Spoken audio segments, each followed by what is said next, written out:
ये है माँ मीनाक्षी, वो देवी जिन्होंने पूरी दुनिया को जीतने के बाद सीधे स्वर्ग और वैकुंठ पर हमला बोल दिया, इंद्र को हराया, देवताओं को घुटने टेकने पर मजबूर कर दिया और यहाँ तक कि भगवान विष्णु के धाम को भी अपने अधीन कर लिया। और फिर अपनी सेना लेकर वो कैलाश पर्वत पहुंच गई, साक्षात महादेव को ललकारने। लेकिन जैसे ही उन्होंने भगवान शिव पर अपनी तलवार उठाई, एक चमत्कार हुआ और उनके शरीर का तीसरा स्तन गायब हो गया। आखिर 3 स्तनों के साथ पैदा होने वाली यह राजकुमारी कौन है और क्यों भगवान शिव को इनसे शादी करने के लिए धरती पर आना पड़ा? कहानी शुरू होती है दक्षिण भारत के पांड्य साम्राज्य से।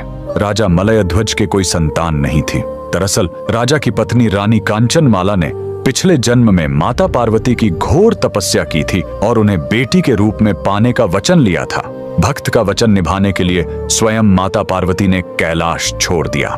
राजा ने एक विशाल यज्ञ किया और उसी पवित्र अग्नि से 3 साल की कन्या प्रकट हुई। वह देवी की तरह सुंदर थी, लेकिन उसे देखकर राजा रानी के होश उड़ गए, क्योंकि उस कन्या के शरीर पर 3 स्तन थे। राजा इसे अनर्थ मानने ही वाले थे, तभी आकाशवाणी हुई, हे राजन, डरो मत, ये साधारण बालिका नहीं है, ये साक्षात शक्ति है।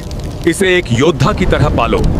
जिस दिन ये अपने होने वाले पति को देख लेगी, इसका तीसरा स्तन अपने आप गायब हो जाएगा। राजा ने उसे बेटों की तरह पाला और उसका नाम रखा मीनाक्षी। पिता की मृत्यु के बाद मीनाक्षी गद्दी पर बैठी। उन्होंने विश्व विजय की यात्रा शुरू की। जो भी राजा सामने आया वो मीनाक्षी की तलवार के आगे टिक नहीं पाया। धरती जीतने के बाद उन्होंने स्वर्ग पर चढ़ाई की और देवराज इंद्र को भी हरा दिया। उनकी भूख यहीं शांत नहीं हुई। वो अपनी सेना लेकर भगवान विष्णु के धाम वैकुंठ पहुंच गईं। वहां भी उनकी शक्ति के आगे कोई नहीं टिक पाया। अब उनके अहंकार की कोई सीमा नहीं थी। उन्होंने सोचा, अब मैं कैलाश को भी जीतकर शिव को अपने अधीन करूंगी। अपनी विशाल सेना लेकर मीनाक्षी कैलाश पर्वत जा पहुंची। नंदी और शिवगणों को हराते हुए वो सीधे महादेव के सामने खड़ी हो गईं। मीनाक्षी ने जैसे ही शिवजी पर वार करने के लिए अपनी नजर उठाई, उनकी नजरें महादेव की शांत आंखों से मिली और उसी पल मीनाक्षी का तीसरा स्तन गायब हो गया। उनके हाथ से तलवार छूट गई और वो युद्ध के मैदान में ही शर्म से झुक गईं।